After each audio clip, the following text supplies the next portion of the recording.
Hello दोस्तों, आप सभी का स्वागत है ऑप्ट्यूजस पे। मैं आपकी एजुकेटर स्वाति। आज हम लोग यूपी पीजीटी इकोनॉमिक्स का सिलेबस कवर करेंगे इंग्लिश में। तो अगर आपको ये वीडियो अच्छा लगेगा तो please like share and subscribe करना ना भूलिएगा ऑप्ट्यूजस को। और हम लोग आज से पूरा इकोनॉमिक्स का जो सिलेबस है यूपी पीजीटी का उसको कवर करेंगे इन इंग्लिश। तो ज़्यादा से ज़्यादा आप इसको शेयर करिएगा और वीडियो कैसा लगेगा उसको कमेंट सेक्शन में ज़रूर बताइएगा। और चैनल को अगर सब्सक्राइब नहीं किया हो तो सब्सक्राइब भी कर लीजिएगा। तो हम लोग पहले जान लेते हैं कि सप्लाई एंड डिमांड क्या है, ठीक है। फिर उसके बाद जानेंगे कि concept of equilibrium and theory of demand क्या है, ठीक है। तो ये सब किसके अंतर्गत आता है? आपका एडवांस्ड इकोनॉमिक थ्योरी के अंतर्गत आता है। पहला चीज़ है आपका the law of demand. The law of demand holds that other things equal. ऐसा मान के चला जाता है लॉ ऑफ डिमांड के अंतर्गत कि सारी चीज़ें क्या हैं, इक्वल हैं। As the price of goods और सर्विस राइज, जब किसी भी गुड्स एंड सर्विस का जो है प्राइस क्या होता है, राइज होता है, तो उसकी जो क्वांटिटी डिमांडेड होती है वो क्या होती है, फॉल हो जाती है। यानी डिमांड उसकी क्या हो जाती है, गिर जाती है। जब किसी गुड का प्राइस राइज करता है तो डिमांड उसकी क्या हो जाती है, फॉल कर जाती है। उसी को हम लोग क्या बोलते हैं, law of demand. The reverse is also true. The price of goods and services fall, the quantity demanded increases. जैसे ही किसी भी गुड्स एंड सर्विसेज मतलब वाइस वर्सा, मतलब जब प्राइस आपका क्या होगा, गिरेगा, तो डिमांड आपकी क्या हो जाएगी, बढ़ जाएगी। ये भी कह सकते हैं इसको हम। तो ये हो गया आपका लॉ ऑफ डिमांड। अब लॉ ऑफ डिमांड हमने देख लिया। अब डिमांड कर्व देखेंगे कि डिमांड कर्व होता कैसा है। अगर मान लीजिए एग्जाम में पूछा जाता है कि डिमांड कर्व कैसा है, तो बताएंगे आपका निगेटिव स्लोपिंग है, यानी आपका निगेटिव स्लोपिंग होता है। ये आपका डिमांड कर्व है, ठीक है, निगेटिव स्लोपिंग। इसको हम लोग क्या बोलते हैं, लॉ ऑफ डिमांड, ठीक है। लॉ ऑफ डिमांड से ही डिराइव हुआ है। यानी जैसे जैसे हमारी डिमांड क्या होगी, बढ़ेगी, वैसे जैसे हमारा प्राइस क्या होगा, घटेगा। यानी प्राइस कम रहेगी तो डिमांड ज़्यादा रहेगा, और आपका जब प्राइस ज़्यादा रहेगी तो डिमांड कम होगा। इसको हम टेबल के माध्यम से भी देख सकते हैं। अब जब हमारा प्राइस $5 था, तो हमारा डिमांड कितना था, 10 का था। जैसे ही हमारा प्राइस गिर के 4 हो गया तो हमारी डिमांड कितनी हो गई, 20 हो गई। ऐसे ही नीचे जाते जाते देखेंगे कि जब $1 के पास आए तो 50 हमारा क्या हो गया, क्वांटिटी डिमांडेड हो गया। तो हमने इसमें देखा कि आपका जो डिमांड है वो क्या हो रहा है, लगातार बढ़ता जा रहा है। जो क्वांटिटी डिमांडेड है, जैसे जैसे हमारा प्राइस जो है वो क्या कर रहा है, फॉल कर रहा है तब। तो इसको हम लोग क्या बोलते हैं, डाउनवर्ड स्लोपिंग, ठीक है। डाउनवर्ड स्लोपिंग और निगेटिव स्लोप भी इसको हम लोग कहते हैं डिमांड कर्व को। फिर नेक्स्ट हमारा क्या है, law of supply. Law of supply क्या होता है देख लेते हैं। The law of supply holds that other things equal. ऐसा मान के चलते हैं कि सारी चीज़ें क्या हैं, इक्वल है। The price of good rise, the quantity supplied rise, vice and versa. जैसा कि इसमें क्या होती है, प्राइस क्या होती है, राइज होती है, तो सप्लाई भी क्या होती है, बढ़ जाती है। क्योंकि जो सप्लायर है उसको क्या होगा, फ़ायदा होगा, तो वो क्या करेगा, ज़्यादा से ज़्यादा सप्लाई करेगा। इसी तरीके से अगर मान लीजिए कि प्राइस आपकी गिर गई तो सप्लाई आपकी क्या हो जाती है, कम हो जाती है। इसमें ये चीज़ होता है, ठीक। अब इसके अंतर्गत और क्या चीज़ें देख लेते हैं। Why do producer produce more output when price rise. ऐसा क्यों करता है प्रोड्यूसर, ऐसा क्यों करता है कि आपका जब प्राइस राइज हो जाता है तो वो क्यों ज़्यादा से ज़्यादा सप्लाई करने लगता है? क्योंकि वो क्या चाहता है, वो सीख करना चाहता है हाई प्रॉफिट, यानी प्रॉफिट को ज़्यादा वो पाना चाहता है, ठीक है। जैसे आप एक एग्ज़ाम्पल ले लीजिए कि मार्केट में जो है टमाटर का जो प्राइस है वो क्या हो गया है, लो हो गया है, कम हो गया है। तो आप क्या करेंगे, उसकी सप्लाई कम करना चाहेंगे। अगर उसकी प्राइस 40 रुपये किलो चल रही है तो आप ज़्यादा से ज़्यादा उसको सप्लाई करेंगे, कुछ ऐसा ही, क्योंकि आपको ज़्यादा से ज़्यादा क्या होगा, प्रॉफिट मिलेगा। They can cover higher marginal cost of production, और वो अपना मार्जिनल कॉस्ट ऑफ प्रोडक्शन को भी वो कवर कर लेते हैं। किससे, इस चीज़ से। यानी जब प्राइस बढ़ता है तो सप्लाई बढ़ती है, और प्राइस बढ़ता है तो क्या होता है, डिमांड क्या होती है, घटती है। ये रिलेशनशिप आपका है। तो ये आपका क्या, हमने अभी जो देखा वो क्या देखा, लॉ ऑफ सप्लाई, यानी प्राइस बढ़ा तो सप्लाई बढ़ा, ठीक। तो ये क्या है, लॉ ऑफ सप्लाई है। अब हम लॉ ऑफ सप्लाई का जो कर्व है ये क्या होता है, पॉजिटिव स्लोपिंग होता है, क्योंकि हमने ऐसा देखा कि जब प्राइस इंक्रीज़ कर रहा था तो आपका क्वांटिटी डिमांडेड भी जो क्वांटिटी सप्लाइड भी क्या हो रहा था, इंक्रीज़ कर रहा था। तो इस वजह से इसका जो कर्व होगा वो क्या होगा, पॉजिटिव स्लोपिंग। ठीक है, हम टेबल के माध्यम से इसको देख लेते हैं। जैसे 5 रुपये जब प्राइस था तो 50 आपकी क्या थी, क्वांटिटी सप्लाई थी। 4 रुपये हुआ तो 40, है ना। एक तरीके से देखा जाएगा तो प्राइस जैसे जैसे बढ़ रही है वैसे वैसे हमारा क्या हो रहा है, क्वांटिटी सप्लाइड भी बढ़ रहा है। तो जो आपका कर्व है, सप्लाई कर्व, वो क्या है, पॉजिटिव स्लोपिंग है। इसको हम लोग क्या बोलेंगे, लॉ ऑफ सप्लाई का कर्व। ठीक, अब हमारा बेसिक जो चीज़, पहला चीज़ आपका था कॉन्सेप्ट ऑफ इक्विलिब्रियम। क्या है इक्विलिब्रियम, ठीक है, इसको जान लेते हैं पहले। In economics an equilibrium is a situation in which there is no inherent tendency to change. यानी इसमें कोई ऐसी कोई टेंडेंसी नहीं है जहाँ पर मतलब वो क्या करे, चेंज कर ले खुद को। इक्विलिब्रियम एक ऐसा पोजीशन होता है जहाँ पर से कोई चेंज का मतलब आपको मतलब चेंज भी नहीं सोच सकता इंसान।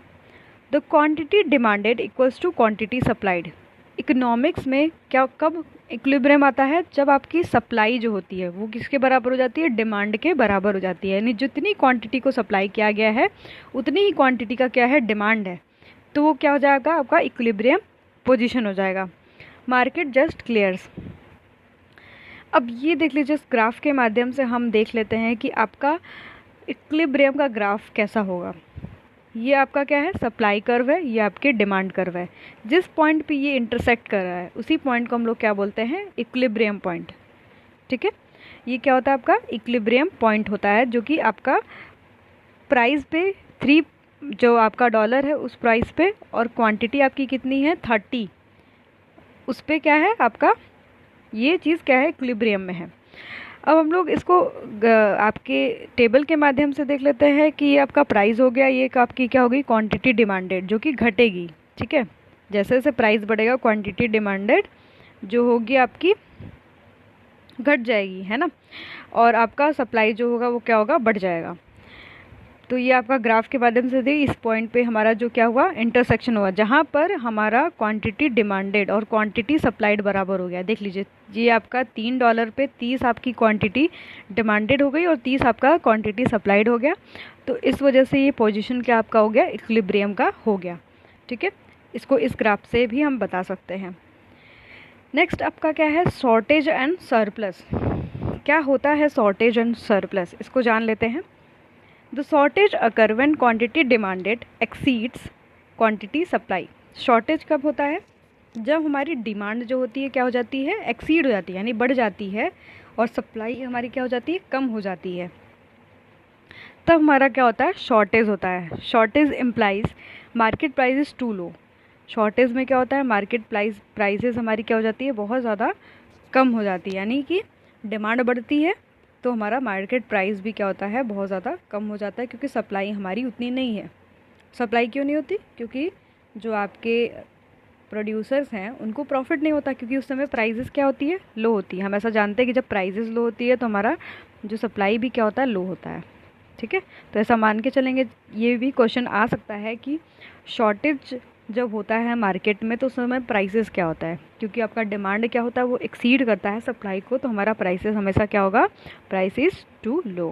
ओके, अब नेक्स्ट हमारा क्या है, सरप्लस अगर when quantity supplied exceed quantity demanded. Surplus कब होता है, जब हमारा सप्लाई जो होता है वो क्या होता है, बढ़ जाता है, और डिमांड हमारी क्या होती है, घट जाती है।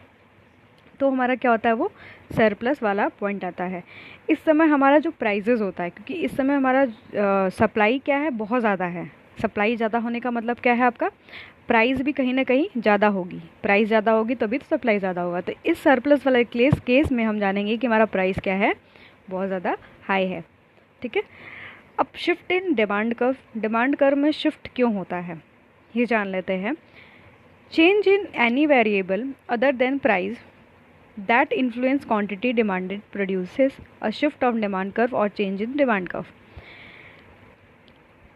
अब जो आपका अदर वेरिएबल है, कोई और वेरिएबल जो क्वांटिटी डिमांडेड को इफ़ेक्ट करे, यानी जो डिमांड की गई है क्वांटिटी उसको इफ़ेक्ट करे, अदर देन प्राइस, यानी प्राइस आपका इम्फेक्ट नहीं करता इस समय, इस सिचुएशन में कोई अदर फैक्टर आपको इन्फ्लुएंस करे, इसकी वजह से आपका क्या है, सप्लाई हमारा डिमांड कर्व क्या होगा, शिफ्ट होता है।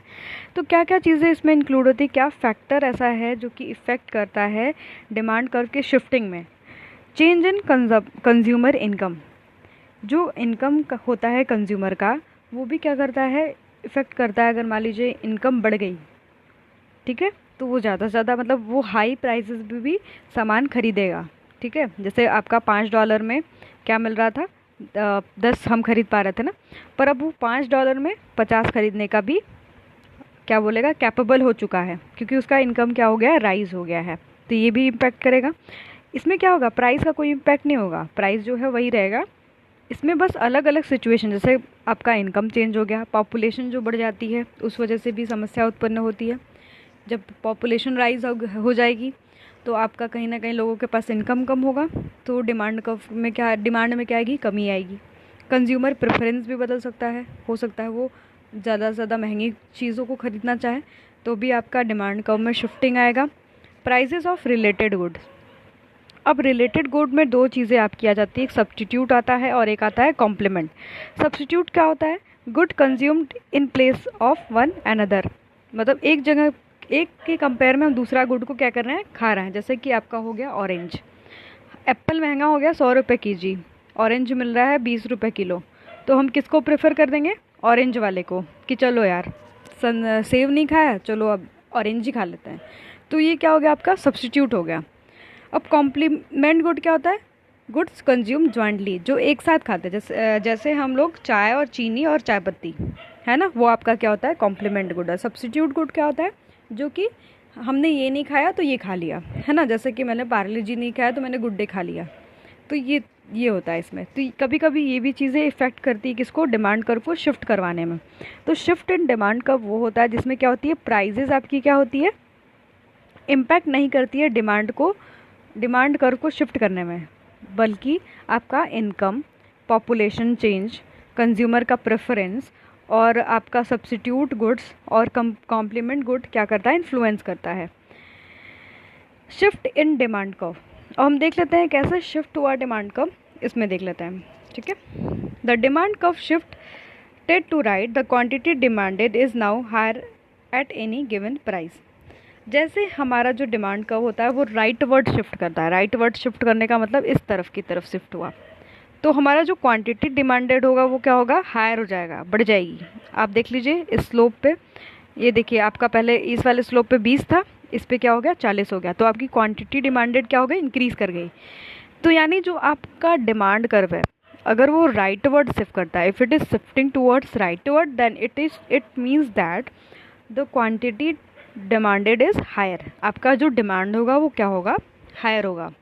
यानी जब भी डिमांड कर्व में राइट शिफ्टिंग होती है तो हम इससे ये जान लेते हैं कि हमारा जो डिमांड है वो क्या है, हायर हुआ है। अब इसके माध्यम से देख लीजिए क्वांटिटी सप्लाइड है, क्वांटिटी डिमांडेड है, ठीक है। अब यहाँ पर क्या हुआ, कहीं ना कहीं कुछ इंक्रीमेंट आया होगा, ठीक है, तो इस वजह से क्या हुआ, हमारी क्वांटिटी जो है डिमांड है वो क्या बढ़ गई है। यानी जब हमारा डिमांड कर्व राइटवर्ड शिफ्ट होता है तो हमारा क्या होता है, जो आपका कर्व होता है राइटवर्ड शिफ्ट होता है तो उसमें आपकी क्वांटिटी डिमांडेड भी क्या होती है, बढ़ जाती है। अब नेक्स्ट इसमें क्या है, इक्विलिब्रियम आफ्टर डिमांड शिफ्ट, जब शिफ्ट कर जाता है उसके बाद क्या इक्विलिब्रियम पोजीशन आता है उसको देख लेते हैं, क्योंकि ये भी कॉन्सेप्ट ऑफ इक्विलिब्रियम के अंतर्गत ही आ जाएगा। The shift in demand curve moves the market equilibrium from point A to point B. अब आपने देखा कि ये आपकी पहली डिमांड कर्व थी जिसको जो सप्लाई कर्व था वो ए पॉइंट पे कट कर रहा था। आपका जो डिमांड 30 था और सप्लाई भी आपका 30 था, किस पे, $3 पे। अब आपका इस समय नेक्स्ट जो आपका डिमांड कर्व राइटवर्ड शिफ्ट हुआ, यानी इस तरफ की तरफ शिफ्ट हुआ, तो आपका जो क्वांटिटी डिमांडेड है वो क्या हो गया, 40 हो गया, और आपका जो प्राइस हो गया वो क्या हो गया, $4 हो गया। कहीं ना कहीं आप इसमें देख सकते हैं कि अब नया वाला जो डिमांड कर्व है, जो D2 है, नया वाला डिमांड कर्व जो सप्लाई कर्व S को काट रहा है वो पॉइंट B पे काट रहा है। तो यानी इक्विलिब्रियम पोजीशन किस पे हो गई, 40 पे, और आपका प्राइस क्या हो गया, 4, है ना। The shift in demand curve move the market equilibrium from point A to B resulting in higher in prices and higher in the quantity। अब इससे क्या पता चलता है कि प्राइस भी क्या हो गई, हाई हो गई, और हमारा क्वांटिटी भी क्या हो गया, हाई हो गया। फिर से एक बार देख लीजिए आपका, आप इसको, आपका डिमांड कर्व ये था और आपका नेक्स्ट जो डिमांड में इंक्रीमेंट आया था वो ये वाला था, जो राइटवर्ड शिफ्ट हो रहा था, ये वाला। जब पहली जो डिमांड कर्व को सप्लाई कर्व काट रहा था वो पॉइंट ए पे काट रहा था, पर जो हमारा डिमांड कर्व शिफ्ट हुआ तो उसको बी पॉइंट पे काटा, जिसकी वजह से हमारा जो क्वांटिटी है वो क्या हो गया, 30 से बढ़ के 40 हो गया, और आपका जो प्राइस है वो बढ़ के 3 से लेके 4 हो गया। तो हमने क्या देखा, हायर इन प्राइस हो गया और हायर इन क्वांटिटी, ये चीज़ हमने देखी इसमें। शिफ्ट इन सप्लाई कर्व में क्यों शिफ्टिंग आती है वो देख लेते हैं। The change in any variable other than price, इसमें भी प्राइस को इन्फ्लुएंस नहीं करेगा। The influence quantity supplied produce shift in supply curve और चेंज इन सप्लाई कर्व। अब क्या क्या चीज़ें इम्पैक्ट करती हैं सप्लाई को। चेंज इन इनपुट कॉस्ट, मान लीजिए इनपुट कॉस्ट बढ़ गई तो सप्लाई हमारी क्या हो जाएगी, लो हो जाएगी। जैसे मान लीजिए आपका लैंड महंगा हो गया, लेबर महंगा हो गया, आपका लैंड, लेबर, कैपिटल, एंटरप्रेन्योर कुछ भी महंगा हो गया, तो आपका जो तुरंत सप्लाई होगी वो क्या हो जाएगी, डिक्रीज़ कर जाएगी, कम हो जाएगी, तो भी शिफ्टिंग आएगा। इंक्रीज़ इन टेक्नोलॉजी बढ़ गया तो आपकी सप्लाई क्या हो जाएगी, बढ़ जाएगी। Change in the size of industry आपकी बड़ी हो गई, लोग ज़्यादा काम कर रहे हैं, ज़्यादा आपके पास इक्विपमेंट आएगा तो भी आपकी सप्लाई क्या होगी, इंक्रीज़ करेगी। तो इस वजह से आपका डिमांड कर्व क्या होगा, शिफ्ट करेगा। ये 3 आपके रीज़न हो गए। क्या क्या, आपका इनपुट कॉस्ट बढ़ गया, मतलब बढ़ गया, घट गया, ये हो सकता है। टेक्नोलॉजी आपकी क्या हो गई, आपको टेक्नोलॉजी मिल गई तो भी आपका सप्लाई क्या होगा, बढ़ जाएगा। और आपका डिमांड, ये change in size of industry भी आपका, अगर मान लीजिए उसमें लेबर जो काम कर रहा है वो ज़्यादा से ज़्यादा हो गया तो भी आपका डिमांड कर्व सप्लाई कर्व जो होगा वो चेंज करेगा। अब इसको हम लोग देख लेते हैं कि इसमें क्या हो रहा है। For given rental price the quantity supplied is now lower than before. ठीक है, अब ये क्या हो रहा है आपका, ये लेफ्टवर्ड शिफ्ट हो रहा है ना। इसमें हम लोग शिफ्टिंग देख रहे हैं जो कि लेफ्टवर्ड हो रहा है। पहला जो आपका डिमांड कर्व था, सप्लाई कर्व था, उस पर आपको 40 जो है क्वांटिटी मिल रही थी, पर जैसे ही इसने शिफ्ट किया लेफ्टवर्ड, जैसे शिफ्ट हुआ वैसे ही आपका क्वांटिटी क्या हो गया, डिक्रीज़ कर गया, और आपकी प्राइस क्या है, सेम है। ठीक, अब हम इसको देख लेते हैं इससे। इसमें आपका देखिए ये प्राइस 4 है और आपकी क्वांटिटी क्या है, 20 है। जब आपका ये डिमांड का जो शिफ्ट किया है लेफ्टवर्ड की तरफ, ठीक है, तो इससे हमें क्या पता चल रहा है कि कहीं ना कहीं सप्लाई में क्या हो रही है, कमी आ रही है। सप्लाई आपकी क्या हो रही है, कम हो रही है, क्योंकि उसकी प्राइसेस तो सेम है, हो सकता है कोई और फैक्टर कहीं ना कहीं इन्फ्लुएंस कर रहा हो। तो ये आपका है shifting of supply curve. Equilibrium after supply shift, अब क्या इक्विलिब्रियम पोजीशन होगी जब सप्लाई कर्व शिफ्ट कर चुका है। तो this is demand curve, this is our initial supply curve and this is our supply curve 2 जो कि शिफ्ट हुआ था आपका लेफ्टवर्ड शिफ्ट हुआ था, जिसमें क्या होती, कमी आई थी। तो इसमें क्या होता देख लेते हैं। The shift in supply curve move the market equilibrium from point A to B. कहीं ना कहीं पॉइंट ए पे जो इक्विलिब्रियम पोजीशन था, जो कि सप्लाई S1 था और डिमांड D था, तो आपका इक्विलिब्रियम पोजीशन ये था, जो कि उस समय क्वांटिटी आपकी कितनी थी, 30 थी, और आपका प्राइस क्या था, 3 था। पर जैसे ही हमारा जो सप्लाई कर्व हुआ वो शिफ्ट हुआ लेफ्टवर्ड की तरफ, तो हमने ये देखा कि आपकी सप्लाई क्या हो गई, डिक्रीज़ कर गई, कमी आ गई सप्लाई में, और आपका प्राइस भी क्या हो गया, आपका बढ़ गया, प्राइस बढ़ गया और सप्लाई में कमी आ गई। तो इस समय जो आपका डिमांड कर्व इस पोजीशन में जो काट रहा है S2 को, वो पॉइंट B पे काट रहा है, पॉइंट B पे काट रहा है, और आपकी जो क्वांटिटी है वो क्या है, 20 है, और 4 है आपका प्राइस। तो इससे ये पता चलता है कि हमारी प्राइजेस क्या होती है, हायर हो जाती है, और क्वांटिटी क्या होती है, लोअर होती है। जबकि हमने डिमांड कर्व में क्या देखा था कि प्राइस हाई हो जा रही है और आपकी क्वांटिटी भी क्या हो जा रही है, हाई हो जा रही है। पर इस पोजीशन में आपका जब लेफ्टवर्ड आपकी सप्लाई शिफ्ट करती है, उस समय इक्विलिब्रियम में देखेंगे कि हमारा जो प्राइस होगा वो हाई होगा, पर हमारी क्वांटिटी क्या होगी, लोअर होगी। This is important point, you should have to note it down. Okay, अब price ceiling and price floor क्या होता है, ये बहुत इंपॉर्टेंट टॉपिक है, या फिर आप इसको कह सकते हैं इंपॉर्टेंट है, हो सकता है कि एग्जाम में आपके आ भी जाए। तो प्राइस सेलिंग और प्राइस फ्लोर क्या होता है देख लेते हैं। Price selling is a legal maximum that can be charge for a good. Price selling क्या होता है, जो मैक्सिमम अमाउंट ऑफ मनी जो होता है चार्ज करते हैं किसी गुड के एवज में, वो हमारा क्या होता है, प्राइस सेलिंग होता है। Result in shortage of product, इसका रिज़ल्ट ये होता है कि हमें प्रोडक्ट का शॉर्टेज भी हो सकता है, कमी भी हो सकती है, क्योंकि मैक्सिमम हमने उस पर क्या क्या चार्ज कर दिया पैसा। जैसे मैगी मिल रही है, मैगी को हमने 5 रुपये में पूरा किया, तो माइट भी उसका शॉर्टेज भी हो सकता है लोगों को। Common example include apartment rental and credit cards interest rate. इसमें हम लोग कॉमन एग्जांपल ये भी ले सकते हैं कि रेंटल्स, जो रेंट होता है, मैंने मैक्सिमम चार्ज कर दिया अपना, मतलब मेरा घर है और मैंने उसको 10,000 मैक्सिमम में मतलब मैं उसे रेंट कर रही हूँ, तो कहीं ना कहीं उसमें क्या होगा, शॉर्टेज आएगा, लोग कम उसको ख़रीदना चाहेंगे क्योंकि मैंने मैक्सिमम चार्ज किया है। तो ये होगा प्राइस सेलिंग, यानी प्राइस सेलिंग जैसे आएगी, सेलिंग आएगी, वैसे में मैक्सिमम चार्ज करेंगे गुड्स के ऊपर, ठीक है। अब प्राइस फ्लोर क्या होता है, लीगल मिनिमम, जैसे ही प्राइस फ्लोर आ गया उस पर क्या होता है, minimum can be charge for a good, good के लिए हम क्या करते हैं, मिनिमम चार्ज करते हैं, तो वो हमारा प्राइस फ्लोर आ जाता है। Result in surplus of product, जिससे हमारा क्या होगा, मिनिमम जब चार्ज करेंगे तो ऑब्वियस सी बात है हमारा प्रोडक्ट क्या होगा, सरप्लस में होगा। तो एग्जांपल जैसे सोयाबीन हो गया, मिल्क हो गया, मिनिमम वेज हो गया, इसका एग्जांपल है। तो प्राइस फ्लोर में हम जान लो, तुम ये जान लो कि क्या है, मिनिमम अमाउंट है, और मैक्सिमम किस में होता है, आपका प्राइस सेलिंग में होता है, ठीक है। प्राइस सेलिंग में हम रिजल्ट देखते हैं कि शॉर्टेज ऑफ प्रोडक्ट हो जाता है, पर प्राइस फ्लोर में क्या होता है, सरप्लस हो जाता है। अब ग्राफ के माध्यम से हम देख लेते हैं, आपका ये डिमांड कर्व है और ये सप्लाई है, यहाँ पर आपकी इक्विलिब्रियम है, ठीक है। शॉर्टेज में आपका जब देखा जाएगा तो शॉर्टेज में कहीं ना कहीं देखिए आप डिमांड कर्व पे यहाँ पर देख रहे हैं जो इक्विलिब्रियम पोजीशन पर नहीं है कहीं ना कहीं, और ये प्राइस 2 है, ठीक है। प्राइस 2 पे हम देख रहे हैं आपकी क्वांटिटी, जो सप्लाई है वो कितनी है, 20 है, और आपका जो डिमांड है वो कितना है, 40 है, ठीक है। तो जो 20 से लेके 40 के बीच का जो मतलब आपका गैप है वो क्या आता है, शॉर्टेज, कमी, यानी सप्लाई तो 20 की है पर डिमांड कितने का है, 40 का, ठीक है। कितने पे, 2 आपके डॉलर पे। तो ये आपका क्या होता है, प्राइस सेलिंग, यानी मैक्सिमम आपका 2 रुपये पे, 2 रुपये जो प्राइस है उस प्राइस पे, वो मैक्सिमम प्राइस है, उस पे हमारा जो डिमांड है वो कितना है, 40 है, और हमारा सप्लाई कितना है, 20 ही है। तो हमारा ये क्या हो जाता है, प्राइस सेलिंग, यानी मैक्सिमम प्राइस हमने कितना लगाया, $2, जिससे हमें क्या हुआ, शॉर्टेज हुआ, कमी आई। यानी प्राइस सेलिंग जहाँ आ जाएगा उसमें क्या होती है, शॉर्टेज, आप लोग याद कर लीजिएगा। प्राइस सेलिंग मतलब हम मैक्सिमम प्राइस को लगा रहे हैं और जिससे हमें शॉर्टेज मिलता है। और जैसे ही प्राइस फ्लोर की बात आती है वहाँ पर क्या होता है, सरप्लस।